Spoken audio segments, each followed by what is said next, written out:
Happy March! I'm Cece, the registered dietitian with Kanema Fitness.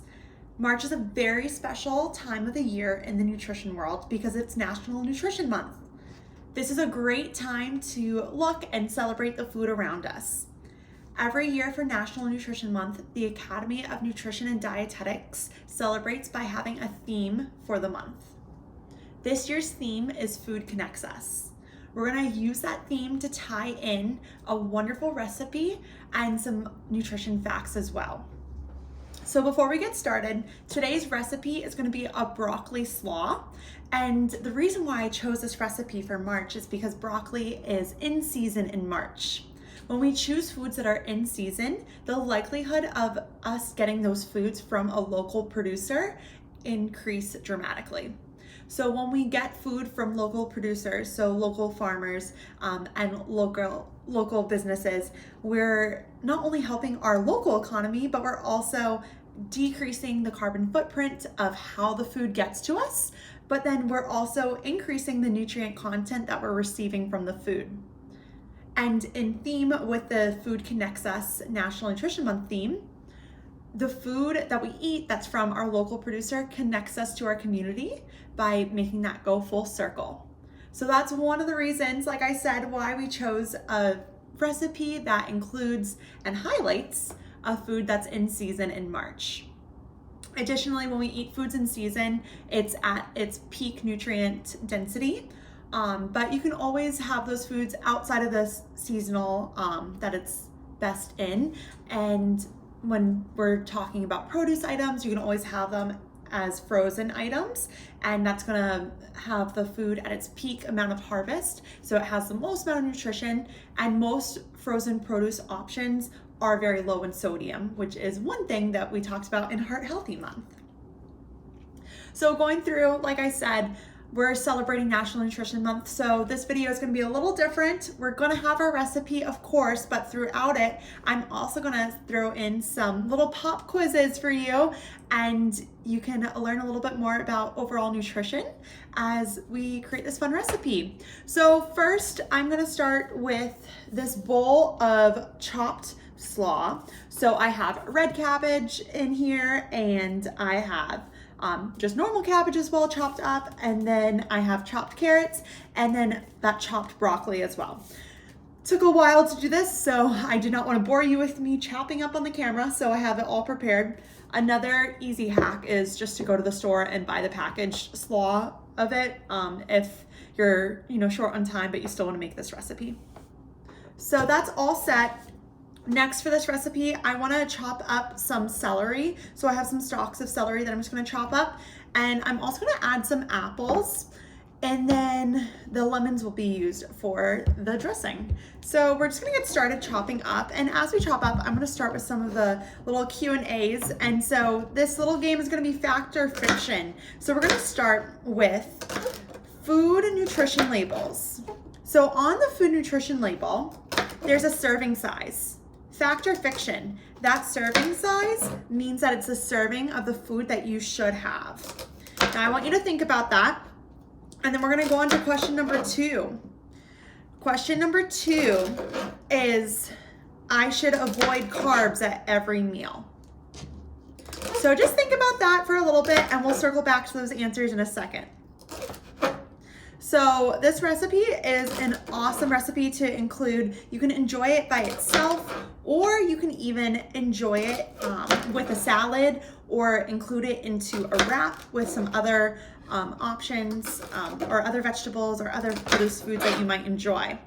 So this is going to be a great option for, maybe later on in the summer when you have some barbecues and you're trying to have some coleslaw, or just a way to add some extra vegetables. I always love using a slaw mix for salads because it just adds some vegetables that you probably wouldn't consider adding otherwise. Or using the pre-bagged mix for it is a great way to just make your salads a little bit more interesting, and also make it a little bit easier to add extra vegetables too because it's pre-cut. Okay, so I finished chopping up the celery, so I'm gonna add it to my slaw mix, and now we're gonna circle back to that question that I asked. So the first one, When we're talking about serving sizes, do we think that's fact or fiction?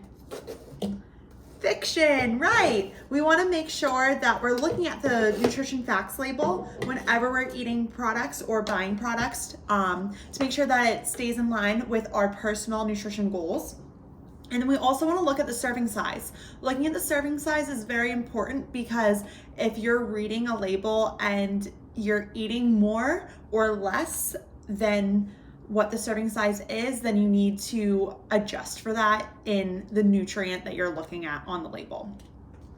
So with that being said, the serving size on the label does not mean that that's a serving size that is a serving for you.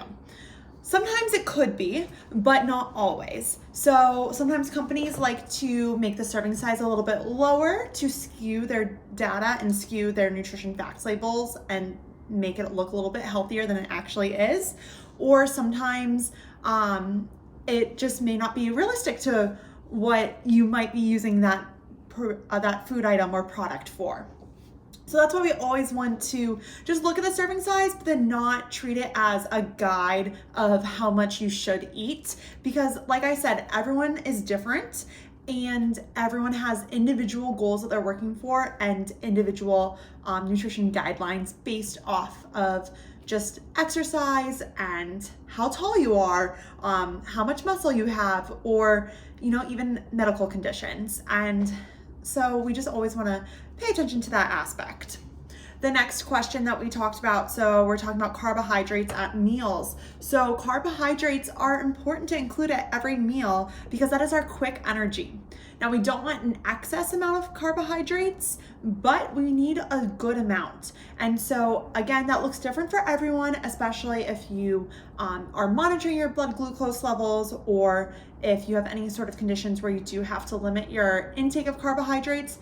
But majority of the population needs carbohydrates. There's only a very small amount of the population that should really be avoiding it anyway. So just focusing on including carbohydrates in your meal, and that includes things like apples. So fruits are a great source of carbohydrates. It's that quick energy.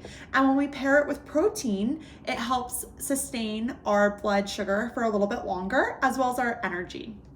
And so that is why we always want to make sure that we're having good amounts of carbs, but also in a balanced meal. So speaking of apples, we're going to start chopping up these apples for our salad, for our slaw. So we're going to start just by dicing them, and we're going to go on to our next few questions. So the next question is, I should eat the same thing every single day for my meals. Fact or fiction? Next question is going to be, sugar sweetened beverages are the #1 source of added sugar in America. So I'm going to give you guys time to ponder that and think about whether you think those are fact or fiction while we chop up this apple. Okay, so for that first question, we talked about that you should eat the same foods every single day. So that's actually going to be fiction. We want to include a variety of foods into our diet. Now, it's very easy to get in a rut with eating similar things for meals, especially like breakfast or maybe snacks, but including a variety of foods throughout your week and throughout the month too can really ensure that you're getting the most amount of nutrients possible, and especially in terms of the micronutrients. And we also, if you remember a while back, maybe in the fall, we talked about phytochemicals. So phytochemicals are what causes foods to have different colors. So eating different colors of the rainbow is also going to allow for us to get those different types of phytochemicals, which have different antioxidative powers and properties. So including different foods and all colors of the rainbow in your diet is so important. That next statement that I said, sugar sweetened beverages are a top source of added sugars for Americans. That is completely true. So we want to pay attention to what we eat and also what we drink. You might have heard the term empty calories, and that's kind of where the sugar sweetened beverages come into play. So it's not to say that you can never have those sweetened beverages, but just be mindful about what you eat and what you drink as well. And just make sure it's all balanced throughout your lifestyle. One source of sweetened beverages is, of course, going to be soda. That is one of the top sugar sweetened beverages, but other sugar sweetened beverages that you might not think of would be things like lemonade or sweetened teas and items like that. So just kind of paying attention to those kind of sneaky sugar sweetened beverages is going to be important as well. Another beverage that, while we're on the topic of sugar sweetened beverages, it's going to be sports drinks. So sports drinks are very beneficial for a lot of individuals who are exercising at a high level and sweating a lot. So especially in the summer times, if you're a runner and running outside in the heat and you're doing long distances, sports drinks are going to be a huge benefit.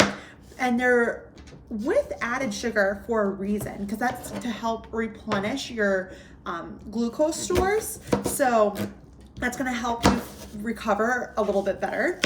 But if you are just a casual exerciser and you're just doing a quick workout, or maybe taking a group fitness class for an hour or a little bit less every once in a while, the odds of you needing a sports drink is somewhat low. Of course, this is definitely an individualized approach, and there are some individuals who might need a sports drink after an hour of working out, but the typical guidelines do say that if you're working out for less than an hour, you probably don't need to replenish with a sports drink.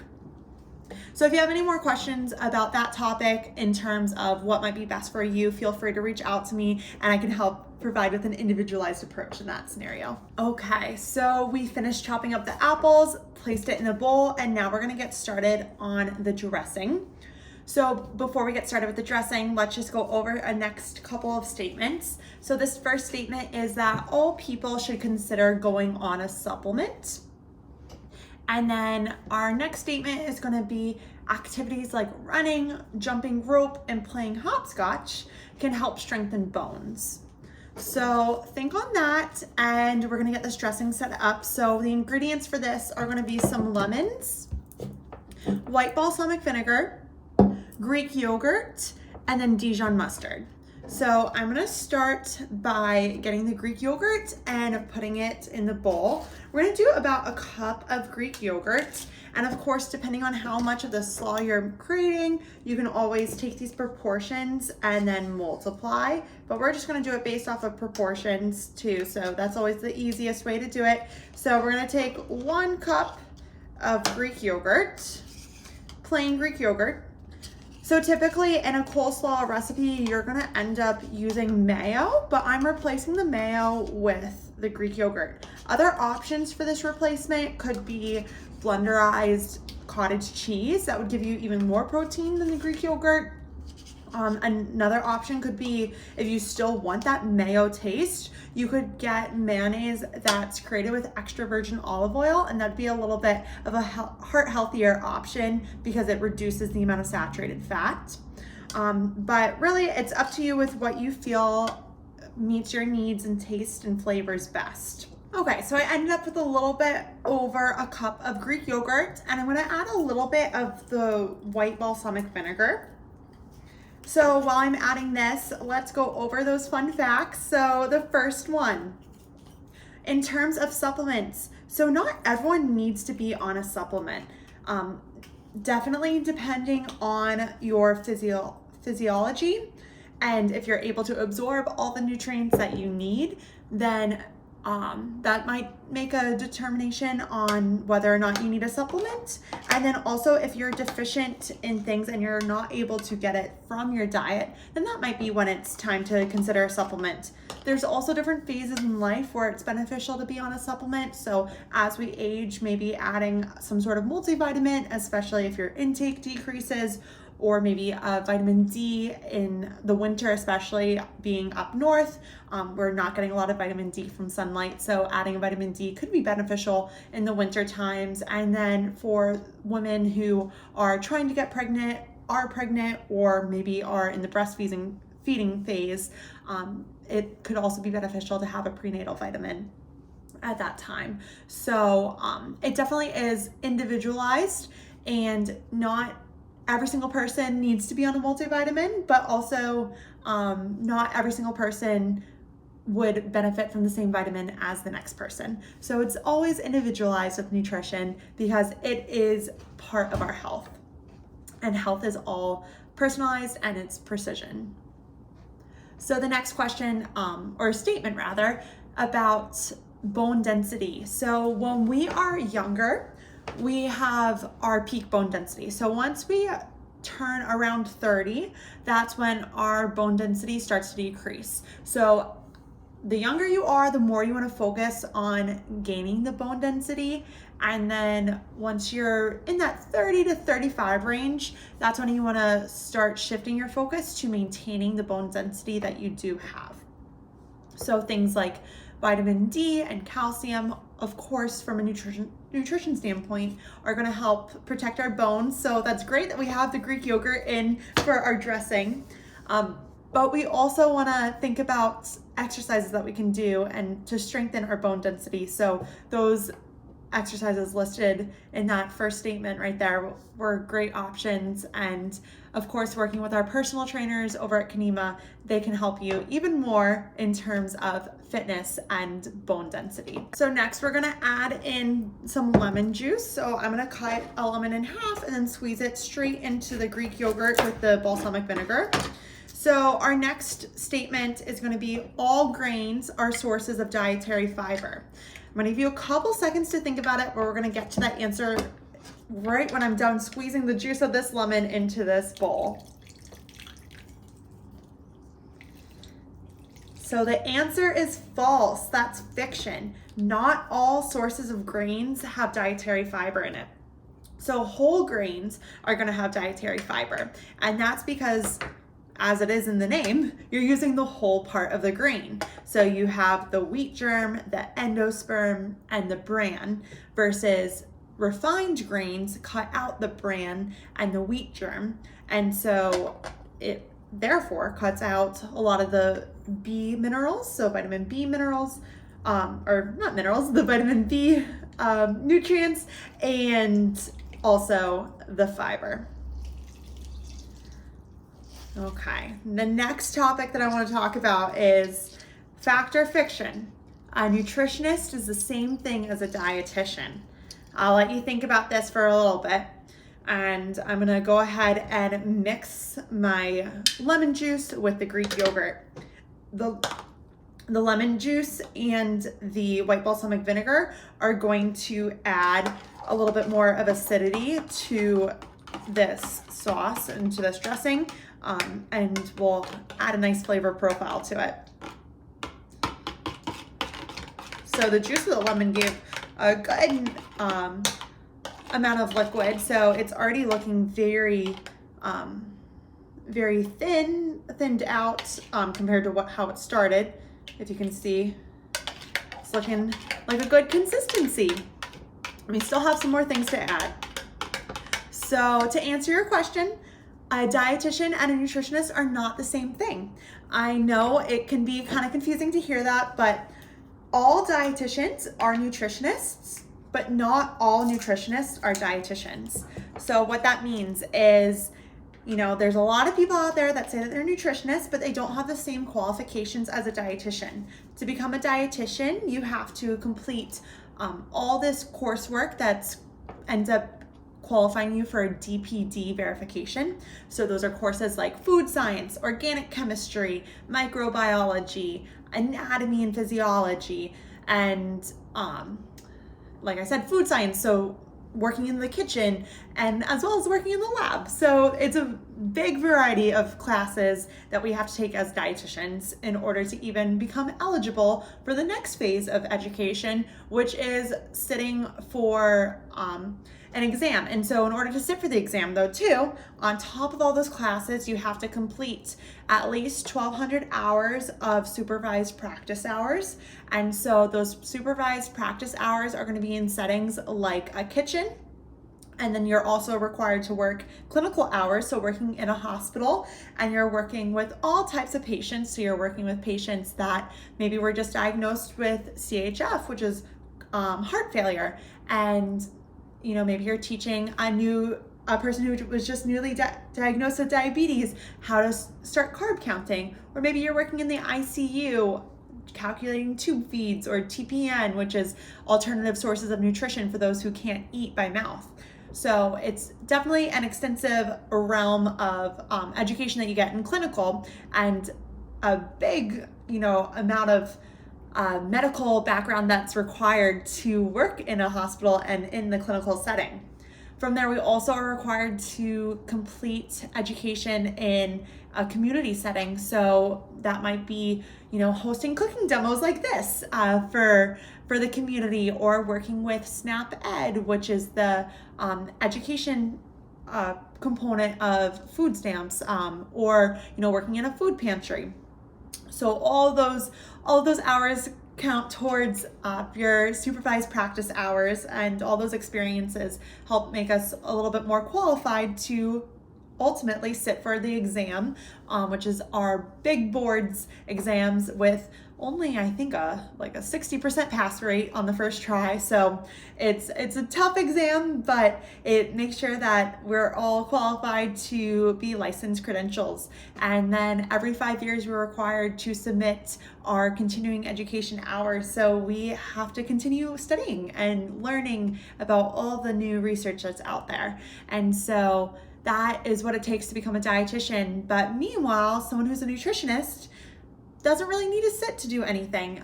There's online courses that you can do to become a nutritionist.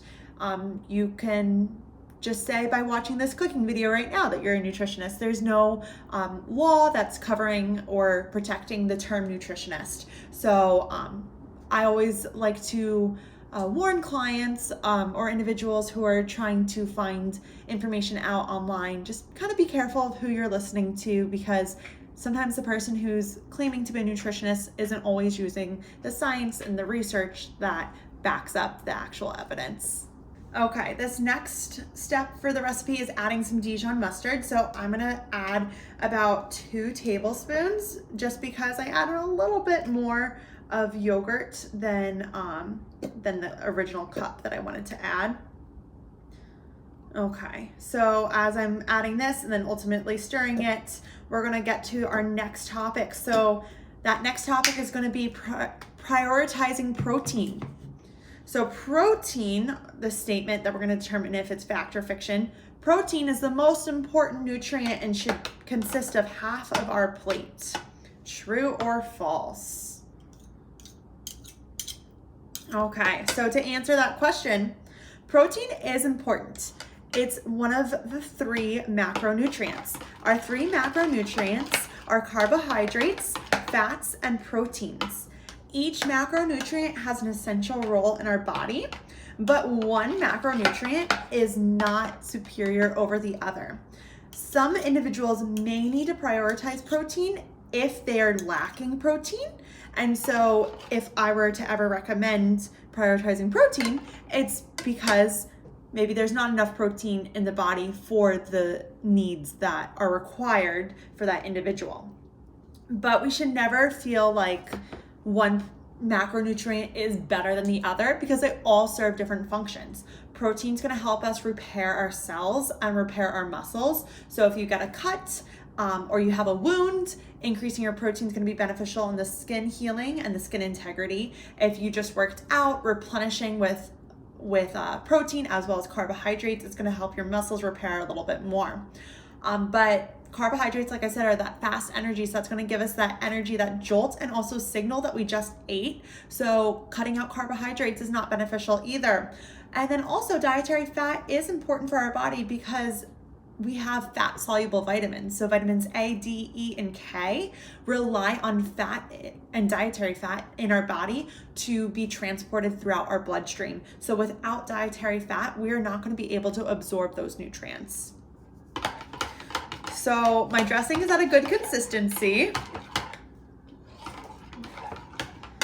And now we are all set with the dressing. Last thing to add is edamame. So speaking of protein, there are animal sources of protein and plant sources of protein.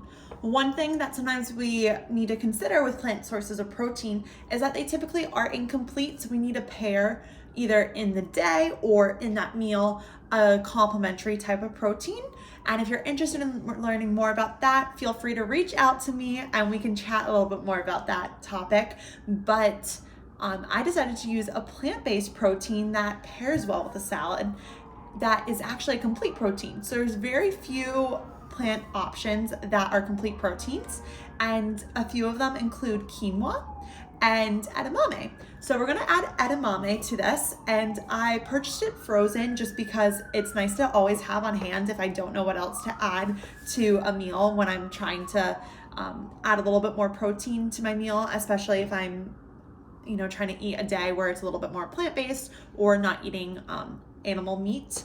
So we're going to defrost the edamame and then add it to the bowl, and then we get to add the dressing and have the wonderful broccoli slaw. Okay, so I defrosted my edamame. I'm gonna add it to my slaw, and then we are going to finish off the slaw by adding the dressing, and I'm also gonna add some sliced almonds for a little bit more of a crunch, in addition to the apples and the celery that's also in there. So these last few statements are going to be a little bit different from the last ones that we were talking about. So they're actually going to be questions, and I'm not going to give you the answer. So I'm going to ask you to send me an email with your answer and let me know what your thoughts are on this. So my email address, you can get your pen and paper out right now. It is Cece, so CECE REEDER@KanimaFitness.com. So send me an email with your answer to these questions. So the first question, what are the 3 components of a balanced meal? So what 3 things make up a balanced meal? I want to hear from you. We've talked about this in a lot of our other previous videos and other lectures that we've had at different sites. So go ahead, send me an email with what you believe are the 3 components of a balanced meal. The next question, if I feel out of control with a certain food item, what should I do with that food item? For example, should I never purchase it again? Should I try to figure out how to include it into my diet? What should I do with that? I want to hear from you what you think the answer is to that. So again, send me an email to cc.reeder, cece.reeder@KanimaFitness.com, and we can chat about your answer. So we're just about done with the salad. Just have to add the dressing and our coleslaw is done. This is a big batch of this that can be used throughout the week. I'm probably going to use it in different formats. I think one day I might bring it to work with a tortilla wrap and make a wrap with it. I might add it to a salad, or I might maybe use this on the side for another dinner item that I might have. Maybe if I make, pasta or something like that, maybe I'll add this to it as a portion of a side, or maybe like a little appetizer kind of thing. And yes, I hope you enjoy. Have a great rest of your National Nutrition Month.